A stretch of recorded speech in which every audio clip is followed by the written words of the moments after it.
there's such a huge push for slow and steady and like slow habit change and just do things super slowly. And I think that it's gotten to a point where it's too fucking slow. I think people are going they've gone to the extreme. I've said it before. I'll say it again. The fitness industry runs on a pendulum of extremes. And the pendulum has swung so far to the like, no, okay, so you need to lose 100 pounds. Okay, so the first thing we're going to do is for the next 6 months, we're only going to focus on your water for the next 6 months. I'm like, for fuck's sake.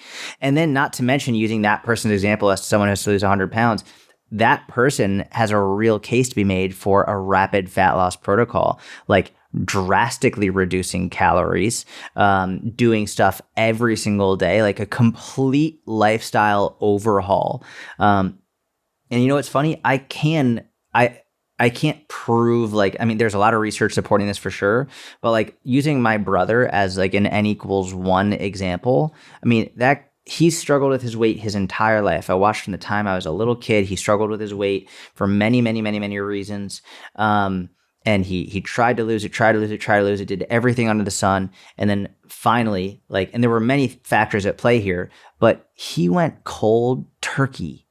He went cold fucking turkey into counting his calories, a pretty severe deficit for the first 6 to 8 months, moving every single day. There were no days off. It wasn't a hard workout, but moving every single day, counting his calories every single day, everything. It was a complete shift. And what's interesting to me about this is if you actually look at research, in terms of alcoholism or drug abuse or stuff like that, we see people go cold turkey all the time and then completely change their life. And oftentimes it comes after hitting this, the rock bottom that we hear about. You have to hit rock bottom, boom, cold turkey.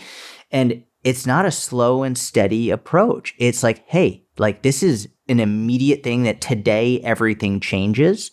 It's funny because people say all the time, yeah, I've been this many days sober. I've been this many, to the day. And it's it usually wasn't going from 12 drinks to 8 drinks to 6 drinks to 2. That's usually not how it was. It was usually done I'm going to kill myself. All right, cool. I'm stopping completely. And that's it. And there is definitely a time and a place for slow and steady and sustainable, which I think is more of a lifestyle approach for someone who's already pretty healthy and who already has most things under control. And they just need to maybe have a little bit more realistic idea of how quick progress is going to come.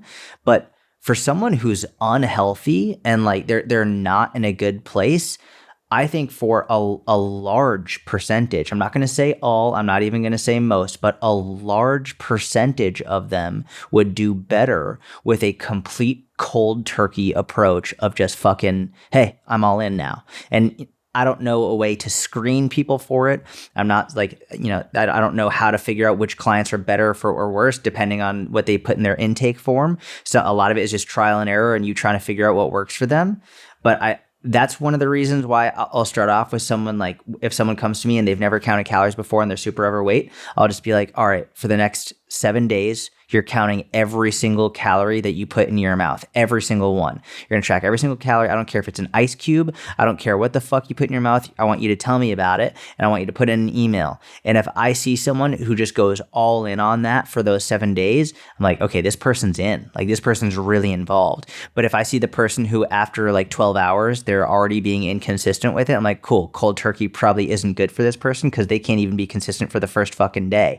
But I know some people, I've had a lot of people coming to me from programs yeah, they were just going too slow. I was ready to jump in, but they were going too slow. So they left and they came to me. It's if you aren't aware that different people require different things, and if you're just so averse to giving people more strict guidelines, even if it's what that person needs, then you're going to not help as many people as you could. And you're doing exactly what you say you don't want to be doing, which is you're being very stuck in your ways and you're not understanding that different people have different needs and different preferences and different things that'll work for them.